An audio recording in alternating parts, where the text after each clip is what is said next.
दोस्तों नमस्कार। अपना चैप्टर 16 को मैं कंटिन्यू करवाता हूँ भी, और ये आज करवाता हूँ चोट वाला चैप्टर, जो सेक्शन 319 से लेकर 338 तक है। 22 सेक्शन है। ये चैप्टर थोड़ा बड़ा है, लेकिन ये बड़ी आसानी से याद हो जाएगा। ये इसका एक सूत्र मैंने बनाया है, जैसे आप याद कर लोगे तो ये पूरा पूरा चैप्टर उससे याद हो जाएगा। जैसे कि पुलिस स्टेशन में लोक सेवक लापरवाही से चोट मारते हैं, इस सूत्र में ये पूरा का पूरा चैप्टर फिट हो जाएगा। तो इस सूत्र को फिट करने से पहले सबसे पहले ये चीज समझना इसमें जरूरी है कि चोट और जो सख्त चोट है वो क्या चीज है। तो सबसे पहले अच्छे से जब चोट और सख्त चोट समझ में आ जाएगी, ये चैप्टर बड़ी आसानी से क्लियर हो जाएगा। तो सबसे पहले मैं बताता हूँ चोट क्या है। सेक्शन 319 के अंदर चोट की परिभाषा दी गई। चोट, हर्ट, उपति, इसको तीनों कोई सा भी नाम से बोला जा सकता है। तो चोट क्या है? चोट क्या है कि जैसे कि कोई व्यक्ति किसी व्यक्ति को अपने कार्य से इस प्रकार अगर ऐसा कोई कार्य करता है जिससे किसी व्यक्ति को नंबर 1 शारीरिक पीड़ा हो, बॉडली पेन मतलब उसे किसी प्रकार का दर्द हो, दूसरा किसी प्रकार का रोग हो जाए, या फिर तीसरा है इसके अंदर अंग शिथिल्य या दुर्बलता या फिर इन्फर्मिटी। अगर ये तीनों कामों में से कोई भी काम उसके साथ अगर होता है तो कहा जाएगा कि उसने उस व्यक्ति को चोट मारी है। तो अब इन तीनों चीजों को समझते हैं कि ये कैसे कैसे हो सकता है। नंबर 1, ये चीज अगर तीनों आती है ना, जैसे कि ये शारीरिक पीड़ा, रोग, अंग शिथिल्य तीनों हो जाएंगे तो भी चोट नहीं मानी जाएगी जब तक कि ये शब्द ना जुड़ जाए। स्वेच्छा से चोट मारना, इसकी सेक्शन अलग है 321 कि जब तक कोई व्यक्ति ये जानबूझ के ये काम नहीं करेगा, किसी को चोट जानबूझ के उसे पता होते हुए मारेगा, तब वो अपराध के अंतर्गत आता है। ये अगर वैसे ही हो जाता है जैसे कि कोई व्यक्ति जा रहा है और उसको गलती से ठोकर लग गई और गिर गया, तो उसे हालांकि चोट तो लगी है, लेकिन उसके बावजूद भी वो इसमें दंडित नहीं किया जाएगा। तो ये शब्द इसके साथ कंपलसरी है कि स्वेच्छा से चोट मारना चाहिए। और जो व्यक्ति को किसी को जो चोट मार रहा है उसे इस चीज का उसकी नीयत होनी चाहिए कि मैं उसको चोट मार रहा हूँ, और उसे इस बात का ज्ञान भी होना चाहिए। और उस नीयत और ज्ञान के साथ कोई कार्य अगर करेगा जिससे उस व्यक्ति को इन तीनों में से कोई काम होगा, तब ये कहा जाएगा कि उसने उसको चोट मारी है। अब तीनों को अलग अलग से समझते हैं कि शारीरिक पीड़ा कैसे हो सकती है। तो शारीरिक पीड़ा सबसे पहले जैसे किसी व्यक्ति को थप्पड़ मार दिया, बाढ़ खींच लिए और ऐसे खींच दिया यहाँ से चमड़ी पकड़ के, या फिर लाठी मार दी किसी प्रकार से, उससे क्या है उस व्यक्ति को दर्द हुआ, और वो दर्द हुआ, धक्का दे दिया, गिर गया, तो वो भी इसके अंतर्गत आएगा। तो ये तो हो गया बॉडली पेन वाला। अब दूसरा है रोग कैसे? जैसे कि कोई व्यक्ति किसी प्रकार की कोई ऐसी चीज खिला दे, जैसे किसी व्यक्ति की शादी हुई थी, कोई आर्मी में था या और पुलिस में था किसी प्रकार से, और शादी हुई, शादी के कई दिन पर घर रहा, और जैसे छुट्टी पूरी हुई वापिस आया, तब वो सोचा कि जाते ही वो तो मिठाई तो मांगेंगे, तो घर पे लड्डू बचे हुए थे, लेकिन उसे पता था कि ये लड्डू खराब हो चुके हैं, जैसे कि उसे फूई वगैरह लग गई थी उन लड्डुओं के। वो लड्डू लेके ले आया, चलो कोई बात नहीं, यही खिला दूंगा मैं, अपना पीछा छूट जाएगा। और वो लड्डू लेके आया, उन सबको दिया, वो लड्डू खा लिए। लड्डू खाते सारे के सारे अपने, किसी को दस्त लग गया, किसी का पेट दर्द होने लग गया। तो उसमें जब तक अगर इससे किसी को ज्यादा दिक्कत हो जाती कि वो हॉस्पिटल में अगर 20 दिन से ज्यादा से चला जाता तो वो सख्त चोट की तरफ कन्वर्ट हो जाता। वो खाली पेट दर्द और इतने से नहीं गया, तो वो ये रोग के अंतर्गत अब ये आएगा। तो इस प्रकार वो कोई रोग भी पहुंचा सकता है। अब तीसरा है अंग शिथिल्य या दुर्बलता या इन्फर्मिटी। तो इसके अंदर क्या क्या आएगा, ये काफी विस्तृत है। इसके अंदर क्या है कि कोई व्यक्ति किसी प्रकार इसके अंदर जो नर्वस शोक है वो भी इसके अंतर्गत आ जाता है। किसी व्यक्ति को कुछ ऐसा कार्य करे, उससे एकदम शोक लग गया, तो वो भी इसके अंदर माना गया है। एक केस आया था, काफी इंपॉर्टेंट रहा था, सन 1993 के आसपास का कोई केस है, 43 के आसपास, और उस केस में किसी व्यक्ति को जो नर्वस शोक लगा था वो भी चोट के अंतर्गत माना गया था। तो वो केस मैं बताता हूँ कि कैसे कोई सिस्टम था कि कोई व्यक्ति था, एक व्यक्ति अपने जो किराएदार था, उस व्यक्ति किराएदार को क्या वहां से भगाना चाहता था। मात्र उसका इरादा क्या था कि उस किराएदार को वहां से भगाना है। उसके लिए क्या है कि उसने शाम के टाइम, जैसे कि अंधेरा सा हो रखा था, उस अंधेरे के दौरान उसके पास अपनी जो बंदूक थी उससे उसकी तरफ, वो जो किराएदार जो था वो लेडीज थी, और उसकी तरफ क्या करा, ऐसे पिस्टल किया, और जैसे ऐसे करते हैं ना कि डिशूम, ऐसे कर दिया उसको, डिशूम उसने वैसे किया। वो औरत को क्या है एकदम धक्का सा लगा और वो औरत नीचे गिर गई और वहां पे बेहोश हो गई। तो उसके बाद जैसे कि ये मामला कोर्ट में गया, तो कोर्ट के अंदर अब उस व्यक्ति ने जिसने ये पिस्टल ताना था, उस औरत ने क्या करा कि उसके ऊपर मुकदमा किया कि उसने मुझे चोट पहुंचाई है। लेकिन अब जिस व्यक्ति ने वो पिस्टल ताना था वो व्यक्ति कह रहा है कि मैंने तो चोट पहुंचाई नहीं। तो उन दोनों ने अपने अपने तर्क इस प्रकार दिए कि सबसे पहले जो जिस व्यक्ति ने पिस्टल ताना था उसने क्या तर्क दिया कि जी मैंने इसमें कोई भी फिजिकल कॉन्टेक्ट तो हुआ ही नहीं था उससे, मैं तो दूर ही था, दूर से ऐसे करा था।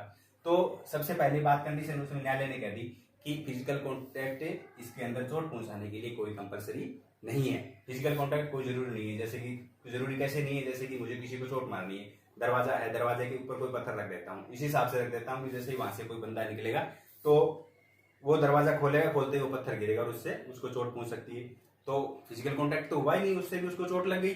तो पहले उसका जो तर्क था, पहले तर्क को न्यायालय ने वहां पे काट दिया। अब नंबर 2, दूसरा तर्क उसने क्या दिया कि चोट मारने की मेरी कोई नीयत नहीं थी।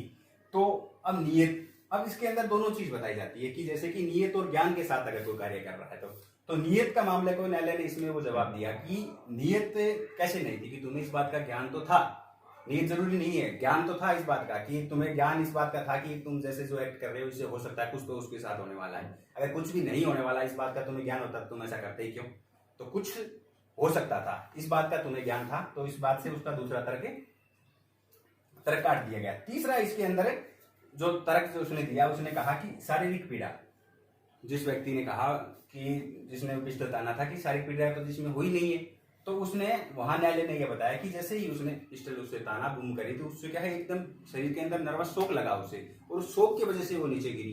तो वो शॉक को भी वहां न्यायालय ने क्या है कि इसके अंदर माना, इसके अंदर अंशठेले के अंदर करके शॉक को इन्फर्मिटी में मान लिया गया। वो जो नर्वस शॉक लगा वो चोट के अंतर्गत आएगा और उस चोट के अंदर उसको लायबल किया गया। तो ये चोट जो है इसके अंतर्गत मानी जाएगी, इस प्रकार भी चोट पहुंच सकती है। तो ये तो हो गई अपनी चोट की परिभाषा। अब चोट की जो सेक्शन है वो क्या है, 319 के अंदर चोट की परिभाषा दी है। 321 के अंदर ये कहा गया है कि स्वेच्छा चोट मारना, क्योंकि चोट अगर वैसे ही लग जाती है जैसे किसी को ठोकर लगी, इरादा नहीं था, तो वो नहीं माना जाएगा। तो स्वेच्छा से जब तक ये शब्द नहीं जुड़ के आएगा साथ में तो व्यक्ति इसके अंदर अपराध के अंतर्गत नहीं आता है। तो सेक्शन 321 में मात्र इतना ही बताया कि कोई व्यक्ति जानबूझ के चोट मार रहा है तब अपराध माना जाता है। 323 के अंदर चोट का दंड दिया गया है जो 1 साल तक हो सकता है, 1000 रुपए जुर्माना हो सकता है, या दोनों इसके अंदर लगाए जा सकते हैं। अब नेक्स्ट सेक्शन इसके अंदर क्या है, अपनी जो सेक्शन 324 के अंतर्गत क्या कहता है कि खतरनाक साधनों के द्वारा, खतरनाक आयुधों के द्वारा किसी व्यक्ति को चोट मारना। तो अब खतरनाक हथियार, इसके अंदर खतरनाक हथियार क्या क्या चीज आ जाती है वो चीज भी समझना सबसे जरूरी है कि किस चीज की से को खतरनाक हथियार माना गया है। तो सबसे पहले इसके अंदर जैसे कि मैंने लिखा है कि शूटिंग। अब शूटिंग के अंतर्गत क्या क्या चीज, जैसे कि पिस्टल है, पिस्टल से गोली मार सकते हैं, उससे अगर किसी प्रकार की सिंपल चोट किसी को पहुंच गई तो वो खतरनाक हथियार से चोट मानी जाएगी, वो 324 के अंदर जाता है। अब स्टाबिंग के अंदर क्या होता है, जैसे घोंपना, जैसे कि चाकू हो गया किसी के पेट में घोंप दिया, तो उससे क्या होता है वो स्टाबिंग के घोंपने वाला कोई भी हथियार है वो भी खतरनाक हथियार में माना गया। शूटिंग वाला भी है वो भी खतरनाक है। अब कटिंग के अंदर जैसे तलवार है, कैंची है, उससे कोई चीज कट सकती है, वो भी खतरनाक हथियार के अंतर्गत मानी गई है। अगला है अग्नि के द्वारा किसी प्रकार, अग्नि को भी खतरनाक हथियार। जीव जंतु कोई इतना खतरनाक है जैसे कि कुत्ता है या फिर कोई बैल है, उससे किसी प्रकार की चोट पहुंचवा दे तो वो भी खतरनाक हथियार में काउंट किया गया। दांत, अब दांत को कैसे खतरनाक हथियार माना गया है, इसमें भी एक केस आया था, उसमें किसी व्यक्ति ने क्या है कि दांतों से उसकी कान खा लिया था। अब पूरा कान खा लिया तो उसको व्यक्ति का तो एक अंग हट गया। अब अंग हट गया तो इसमें दांतों को भी खतरनाक हथियार में शामिल किया गया। विष से किसी प्रकार की हानि पहुंचा देगा वो भी खतरनाक हथियार है, विस्फोटक है, तपत पदार्थ है, तो ये चीज आगे सारे खतरनाक हथियार में। तो सेक्शन 324 में क्या है, कोई भी व्यक्ति अगर खतरनाक हथियार से किसी व्यक्ति को चोट पहुंचाएगा, जानबूझकर शब्द जरूर इस्तेमाल होगा इसके साथ में, वैसे अगर आएगा तो वो नहीं होता, तो वो इसमें सेक्शन 324 लगेगी और इसमें अंदर सजा का प्रावधान क्या है, 3 साल की सजा तक का प्रावधान है। तो ये हो गई अपनी परिभाषा चोट की। अब लेते हैं हम नेक्स्ट परिभाषा सेक्शन जो है 320 सख्त चोट की परिभाषा। करूं? अगली पहले हमने चोट की परिभाषा पढ़ ली, अब है सेक्शन 320 में सख्त चोट की परिभाषा, घोर उपपत्ति। तो सख्त चोट के अंतर्गत क्या क्या आता है, अगर निम्नलिखित कार्य ये जैसे लिखे हुए हैं 8 पॉइंट, ये कार्य अगर हो गए तो वो सख्त चोट के अंतर्गत आएगा। नंबर 1 पहला है पुष्तरण, मतलब नपुंसकता, किसी व्यक्ति को क्या नपुंसक बना दे, ये खाली जेंट्स हो सकता है लेडीज नहीं, किसी को नपुंसक बना दे तो वो सेक्शन 320 की परिभाषा के अंतर्गत आता है, इसकी सख्त चोट पहुंचाता है। दूसरा क्या है, दूसरा और तीसरा किसी भी आंख की या कान की, जो देखने की शक्ति आंख की और सुनने की शक्ति है कान की, उसको क्या अस्थायी रूप से नष्ट कर दे। तो वो भी सख्त चोट के अंतर्गत आएगा। चौथा पॉइंट क्या है इसमें, किसी भी अंग या जोड़ को अलग कर देना। जैसे कि हमने वो पढ़ा था उदाहरण, किसी का कान खा गया था वो, तो कान क्या है, अंग अलग हो गया तो वो सख्त चोट के अंतर्गत आएगा। या फिर किसी अंग को अलग कर देना, या फिर किसी जोड़ को अलग कर दे। पांचवा है इसके अंदर कोई अंग या जोड़ की क्या है, शक्ति स्थायी रूप से नष्ट कर दे। मतलब हाथ ठीक है, टूटा नहीं, लेकिन उसमें क्या है, ऐसा हो गया कि वो हाथ काम ही नहीं कर रहा, नाम का रह गया हाथ।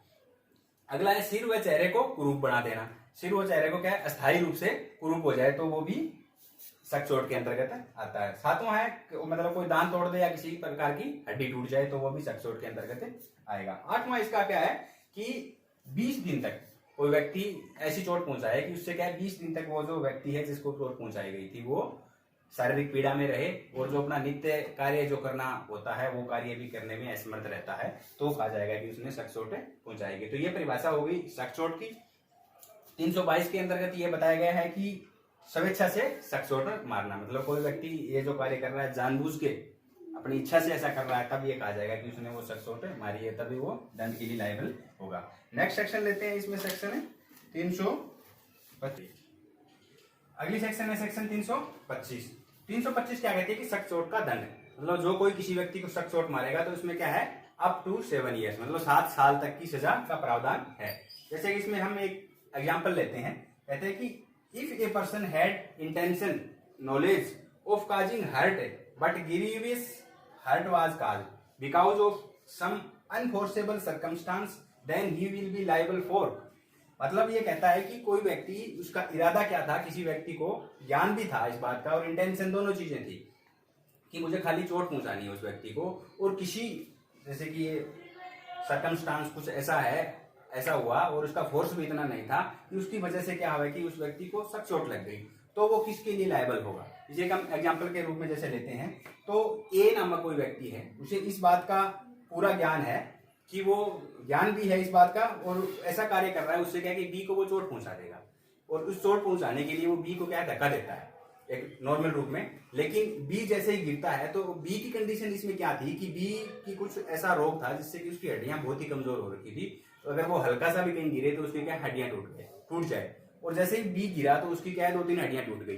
तो अब यहाँ पे क्या है, ए जो है वो लायबल क्या होगा, क्या अब हड्डी टूट गई तो वो हो गया सख्त चोट के अंदर, क्या 325 में जाएगा या फिर 323 के अंदर जाएगा। इसमें फिर क्या है कि ए यहाँ पे क्या है, लायबल फॉर हर्ट है। यहाँ पे ए क्या है, हर्ट के लिए लायबल होगा, क्योंकि उसका इरादा बिल्कुल भी यहाँ पे सख्त चोट मारने का नहीं था, और ना भी इसमें क्या है, दोनों चीजें कवर हो जाएगी। अनफोर्सेबल मतलब उसका जो फोर्स था, क्या वो सख्त चोट की तरफ कन्वर्ट हो रहा था, क्योंकि उतना उसने फोर्स भी नहीं लगाया, ये सारी चीज कवर होती है, और इंटेंशन नॉलेज ये सारी चीज, तो वो क्या है कि वो सख्त चोट में जाकर के चोट के अंतर्गत आ जाएगा। तो ये होगी सेक्शन 325।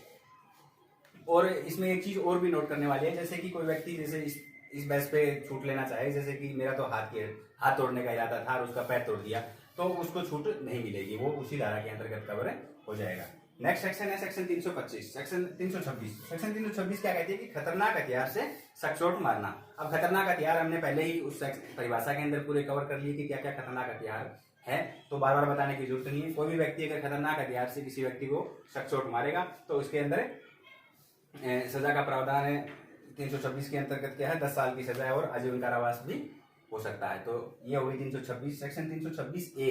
सेक्शन 326 ए क्या कहती है कि तेजाब से या फिर कोई और ऐसा पदार्थ जिससे क्या किसी व्यक्ति को जल सकता हो, तो झुल सकना, ऐसे वाला कोई पदार्थ का यूज करके किसी व्यक्ति को सख्त चोट पहुंचाता है, तो इसके अंदर एक कंडीशन लगाई गई है कि मिनिमम सजा क्या है कि मिनिमम 10 साल तो होगी, बाकी उसको क्या है आजीवन कारावास तक बढ़ाया जा सकता है। लेकिन एक चीज इसमें और नोट करने वाली मुख्य बात इसमें क्या होती है कि तेजाब के मामले में अगर जो फाइन होता है वो उस हिसाब से लगाया जाता है कि जो व्यक्ति पीड़ित है उसका इलाज को देखते हुए कि उसके इलाज पे कितना खर्चा हो सकता है, वो इलाज पूरा हो उसके उस हिसाब से उस पर फाइन लगाया जाता है। वो फाइन उसी व्यक्ति को दे होता है, पीड़ित को दे होगा, नहीं कि और बाकी जगह जो भी फाइन लगता है वो सरकार को जाता है, इसमें वो सरकार को नहीं जाता, पीड़ित को जाएगा। तो ये होगी 326 है। 326 बी।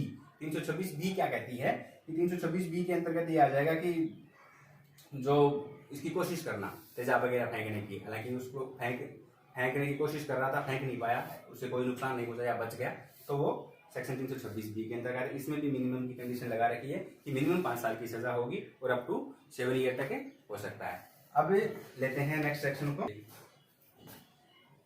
सेक्शन 327 क्या कहती है कि संपत्ति उदापित करने या फिर कोई अवैध कार्य करवाने के लिए किसी व्यक्ति को जानबूझ के चोट मारना।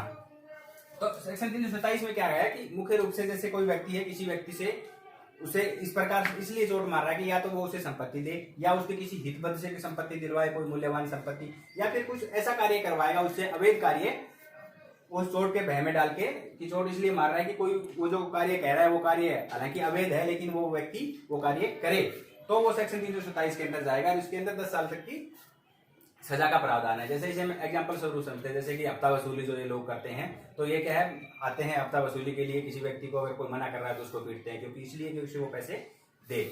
और दूसरा, जैसे कि कोई व्यक्ति है, जैसे डकैतों की टोली है, वो कहीं जा रही है और उन्हें कहीं डकैती डालनी है बैंक के अंदर, तो वो किसी ताले वाले को ले जाते हैं साथ में कि भाई ये ताला तोड़ दे बैंक का, नहीं तो वो मना करता है तो उसको पीटते हैं वो ताला तोड़वाने के लिए। तो क्या है, वो अवैध कार्य करवा रहे हैं उससे, और वो जो कार्य करवाएंगे तो सेक्शन 327 के अंतर्गत कवर होगा, उसमें 10 साल की सजा का प्रावधान है। अगली सेक्शन है 329, इसमें 328 बीच में एक छूट जाएगी, वो अलग से है, इसे हम जोड़े के रूप में याद रखेंगे तो बेहतर होगा। तो 329 क्या कहती है, वही बात है कि संपत्ति उदापित करने या फिर अवैध कार्य करवाने के लिए वहां पे सिंपल चोट मारता है, यहाँ पे सख्त चोट मारता है, तो इसमें सजा का अंतर आ जाएगा, उसमें 10 साल है, खाली इसमें 10 साल या फिर आजीवन कारावास की सजा का प्रावधान है। इसके साथ में सेक्शन 347 भी हम याद रख सकते हैं, इसमें भी यही बात आती है कि संपत्ति उदापित करने या अवैध कार्य करने के लिए किसी व्यक्ति का सदोष अवरोध या सदोष परिरोध। अगली सेक्शन लेते हैं हम 328 जो बीच में रह गई थी। 328 क्या कहती है कि अपराध करने के आशय से, कोई और अपराध करने के आशय से कोई व्यक्ति क्या है, किसी व्यक्ति को विष इत्यादि के द्वारा चोट पहुंचाता है, तो वो सेक्शन 328 के अंतर्गत कवर होता है। तो इसके अंदर क्या है कि जो सेक्शन है 328, ये ज्यादातर अकेली नहीं लगती, इस सेक्शन के साथ कोई न कोई और अपराध जुड़ा होता है। जैसे कि कोई व्यक्ति लूट करने के लिए किसी को कुछ खिला देता है, नशीला पदार्थ खिला दिया, उसका सामान लूट के ले गए, तो वो साथ में लूट की धारा लगेगी, साथ में 328 भी लग गई। या फिर कोई जैसे किसी लेडीज को क्या है, नशीला पदार्थ कोल्ड ड्रिंक में या फिर जूस में पिला दिया और उससे क्या है, उसके साथ उसका रेप कर दिया, तो सेक्शन उसके साथ में वो लग जाएगी 376/328, या फिर लूट वाली है 352/328। तो ये अकेली तभी लगेगी जैसे जो अपराध करना चाह रहे थे वो अपराध नहीं हो पाता है, जैसे कि लूट करने के लिए किसी को कुछ खिलाया और नहीं कर पाए, तो क्या है, वो ये सेक्शन अकेली भी लग जाती है, तो इसमें 10 साल की सजा का प्रावधान है। अगली सेक्शन लेते हैं सेक्शन 330। 330 क्या कहते हैं कि सेंसरी कृति उदापित करने या फिर संपत्ति का प्रत्यार्पण कराने के लिए स्वेच्छा से चोट मारना है। देखिए इस चीज में कई बार कंफ्यूजन ये हो जाता है कि संपत्ति उदापित का यही बात, ये भी कह रहा है यहाँ पे, और संपत्ति की ये भी कह रहा है, इसमें फर्क क्या है, इसमें तो संपत्ति ऐसी संपत्ति ले रहा है जो उस व्यक्ति की है, बल्कि यहाँ पे क्या है, अपनी सेल्फ की संपत्ति लेता है। जैसे एग्जाम्पल स्वरूप से हम समझेंगे, जैसे कि कोई किराएदार है, कोई मकान मालिक है, वो अपने किराएदारों से, कोई किराएदार है, कोई किराया नहीं दे रहा है, तो उसको क्या है, अपने किसी व्यक्तियों से उसे पिटवाता है कि वो किराया दे दे, तो इसके लिए क्या है कि हालांकि वो पैसे या फिर उसने उधार दे रखी थी, वो उधार लेने के लिए किसी को सुबह पिटाई करते हैं, या फिर बैंक वाले किसी किसान का जैसे लोन नहीं चुका रहा है तो उसकी किस्त लेने के लिए उसकी पिटाई करते हैं, तो क्या है, वो उनका हक होता है हालांकि, लेकिन वो गलत तरीके से उगाई कर रहे हैं, तो वो सेक्शन इसके तहत लगती है। इसमें सेक्शन 330 लगेगी, इसमें अप टू 7 ईयर मतलब 7 साल तक की सजा का प्रावधान है। अगली सेक्शन है इसमें सेक्शन 331 भी यही बात है, चीज काम वही है, उसमें क्या है, सख्त चोट मारता है, तो उसमें 10 साल की सजा का प्रावधान है। इसके साथ हम सेक्शन 348 याद रख सकते हैं कि संपत्ति उदापित करने या फिर प्रत्यार्पण के लिए सदोष अवरोध या फिर विरोध करेगा तो सेक्शन 348 लग जाएगी। तो अब लेते हैं सेक्शन अगली सेक्शन है 332। सेक्शन 332 क्या कहती है कि लोक सेवक को कर्तव्य पालन से हटने के लिए भय में डालने के लिए स्वेच्छा चोट मारना, मतलब जैसे कि लोक सेवक कोई अपनी ड्यूटी ना कर सके इसलिए उसको चोट मारता है। तो जैसे एग्जाम्पल स्वरूप समझते हैं इसके अंदर कि जैसे कि कोई व्यक्ति है, किसी को गिरफ्तार करने के लिए जाता है, और गिरफ्तारी, वो जो गिरफ्तार होने वाला है वो अपराधी गिरफ्तारी से बचने के लिए क्या अपने साथियों सहित लोक सेवक की पिटाई करता है ताकि वो उसके डर से उसको गगिरफ्तार ना करे, तो इस धारा के तहत अपराध करता है। या फिर जैसे कि कोई डेमोलेशन है किसी प्रकार के, जैसे डेमोलेशन के लिए जा रही है दिल्ली पुलिस जा रही है और उस दौरान उसके ऊपर किसी प्रकार की पत्थरबाजी करते हैं या कुछ पिटाई करते हैं, तो वो सेक्शन 332 के अंतर्गत आता है, इसमें 3 साल तक की सजा का प्रावधान है। और तीसरा अगर इसमें और एग्जाम्पल ले, जैसे कि कोई कैदी को पकड़ने के लिए पुलिस गई है या फिर किसी को पकड़ रखा है रास्ते में है, और वो क्या है, उसे अपने आप को छुड़ाने के लिए क्या है, उसका हाथ तोड़ देता है लोक सेवक का और भाग जाता है, तो वो सेक्शन हाथ तोड़ दिया तो सेक्शन 333 के अंतर्गत आएगा। और साथ में जैसे वो भाग गया तो सेक्शन 224 आईपीसी भी उसके ऊपर लग जाती है। तो ये हो गई सेक्शन 332, इसमें 3 साल की सजा का प्रावधान है। और सेक्शन 333 अगर शख्स चोट पहुंचाएगा तो 10 साल की सजा का प्रावधान है। अगली सेक्शन है 334।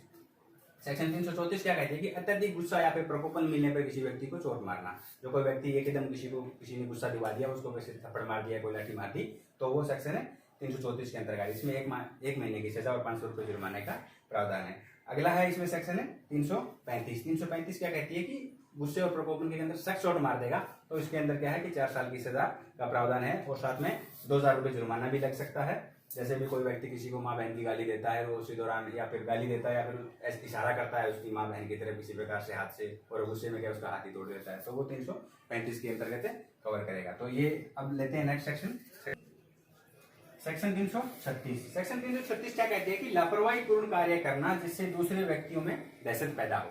तो इसके अंदर क्या है कि कोई व्यक्ति है ऐसा कार्य कर रहा है, लापरवाही से ऐसा कार्य कर रहा है जिससे कोई दूसरे व्यक्ति ऐसे मतलब डर के अंदर आ जाए। हालांकि इससे किसी को चोट वोट नहीं पहुंचती है, जैसे कि शादीवादी इनके अंदर दिखावा के लिए कई लोग फायरिंग कर देते हैं, तो वो इस धारा के अंतर्गत कवर करते हैं। इसमें 3 महीने की सजा 250 रुपये जुर्माने का प्रावधान है।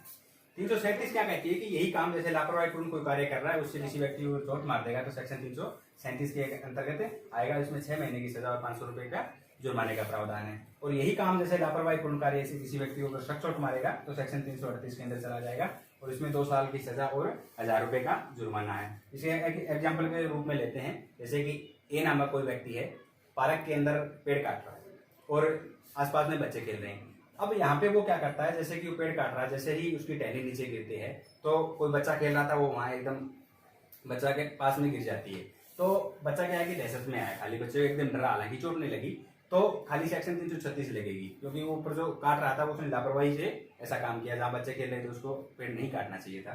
दूसरा, अगर वहां उस जैसे टहनी से किसी प्रकार की अगर उससे चोट लग जाती बच्चे को तो सेक्शन 337 लग जाती, और चोट की बजाय सख्त चोट लग जाती तो 338 लग जाती। वहीं अगर किसी बच्चे की अगर मृत्यु हो जाएगी तो अपनी जो सेक्शन 304A है तो वो लग जाएगी।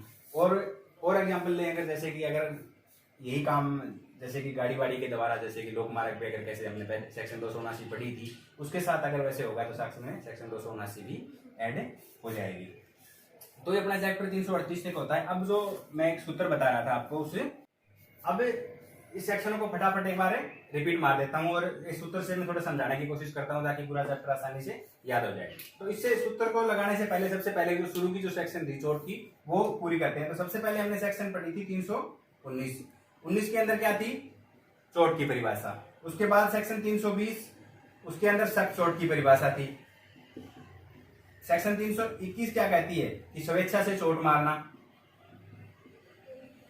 स्वेच्छा से चोट मारना 321। 322 के अंदर आ गया स्वेच्छा से सख्त चोट मारना। सेक्शन 323 के अंदर आ गई थी चोट का दंड। इसके बाद सेक्शन 324 पढ़ी थी, उसके अंदर अगर खतरनाक साधनों आयुधों के द्वारा किसी प्रकार के अगर सिंपल चोट मारता है तो सेक्शन 324 के अंतर्गत आ जाएगा। 325 के अंदर आ गया अगर सख्त चोट का दंड दे दिया था, सख्त चोट का दंड है 325 में। अगली थी 326। 326 में क्या है, अगर खतरनाक हथियार से सख्त चोट मारता है तो सेक्शन 326 में चला जाएगा। और 326A जो है अगर तेजाब से किसी व्यक्ति को सख्त चोट मार देता है तो 326A में चला गया। और 326B में क्या है, तेजाब इसके द्वारा अगर कोशिश करता है नहीं फेंक पाता है तो सेक्शन 326B के अंतर्गत ये कवर हो जाएगा। तो ये सेक्शन तो शुरू वाली सेक्शन जो है ये तो वैसे आसानी से याद हो जाती है और इनको एक बार याद ही करना पड़ेगा, लेकिन इससे अलग जो आगे वाली जो सेक्शन है वो इस सूत्र में फिट हो जाएगी बड़ी। लेकिन उससे पहले क्या है, हमने जो एक सेक्शन जो है इसमें सबसे अलग जो सेक्शन थी सेक्शन 328 थी, उसको अलग से ही याद करना पड़ेगा तब ये सूत्र कारगर होगा, क्योंकि ये एक इसके बीच में अलग से सेक्शन दे रखी है। सेक्शन 328 में जैसे कि विष इत्यादि के द्वारा कोई और अपराध करने की कोशिश व्यक्ति करता है और अपराध करने के लिए किसी को विष देता है तो वो सेक्शन 328 में आता है। अब लेते हैं सूत्र को। तो सबसे पहले इसमें क्या है, पी से लेते हैं। पुलिस स्टेशन में लोक सेवक गुस्से में लापरवाही से चोट मारते हैं तो सबसे पहले हम लेते हैं पी में क्या है, सेक्शन आ जाएगी 327 और 329। पी से क्या है, प्रॉपर्टी। पीछे बन गया प्रॉपर्टी, मतलब संपत्ति उदापित करने के लिए, किसी व्यक्ति को मजबूर करने के लिए अगर सिंपल चोट मारता है तो सेक्शन 327 में चला जाएगा, और वही संपत्ति उदापित करने के लिए या किसी व्यक्ति को अवैध कार्य करने के लिए मजबूर करने के लिए अगर सख्त चोट मारेगा तो सेक्शन 329 में चला जाएगा। 328 अलग से याद ही रखनी पड़ेगी। अगला आता है स्टेशन। सह से क्या करते लेंगे हमें, सह स्वीकृति, स्वीकृति। तो इसमें क्या है, सेक्शन आ जाएगी 330 और 331। मतलब है किसी से सह स्वीकृति उदापित करने के लिए, उसे अगर सिंपल चोट मारेगा तो सेक्शन 330, और अगर सख्त चोट मारेगा तो 331 लग जाएगी। आगे लोक सेवक। तो लोक सेवक से संबंधित अगर किसी लोक सेवक को उससे कर्तव्य पालन से विमुख कराने के लिए, भय में डालने के लिए अगर सिंपल चोट मारता है तो सेक्शन 332, अगर सख्त चोट मारता है तो सेक्शन 333। अब अगला लेते हैं। अगला क्या है, गुस्सा। गुस्से वाले जो आगे सेक्शन, अगले वाली सेक्शन 334 और सेक्शन 335। मतलब अत्यधिक गुस्से में या फिर प्रकोपन से कोई व्यक्ति किसी को अगर चोट मारेगा तो सेक्शन 334, और अगर सख्त चोट मारेगा तो सेक्शन 335 लग जाएगी। आगे क्या है, लापरवाही से चोट मारना। तो लापरवाही से इसकी सेक्शन आ जाएगी अपनी, जैसे सेक्शन 336, 337 और सेक्शन 338। जैसे कि अगर किसी व्यक्ति ने लापरवाही से कुछ ऐसा काम किया जिससे किसी को खाली भय पहुंचा तो सेक्शन 336 लग गई, अगर चोट मार दी तो सेक्शन 337 लग गई, और अगर सख्त चोट मार दी तो सेक्शन 338 लग जाएगी। तो ये सूत्र से अपनी आगे वाली जो सारी जो सेक्शन है इसमें कवर हो जाएगी, पर 328 को अलग से याद कर लेना, प्लस शुरू वाली जो सेक्शन है वो याद कर लेना। ठीक है, धन्यवाद।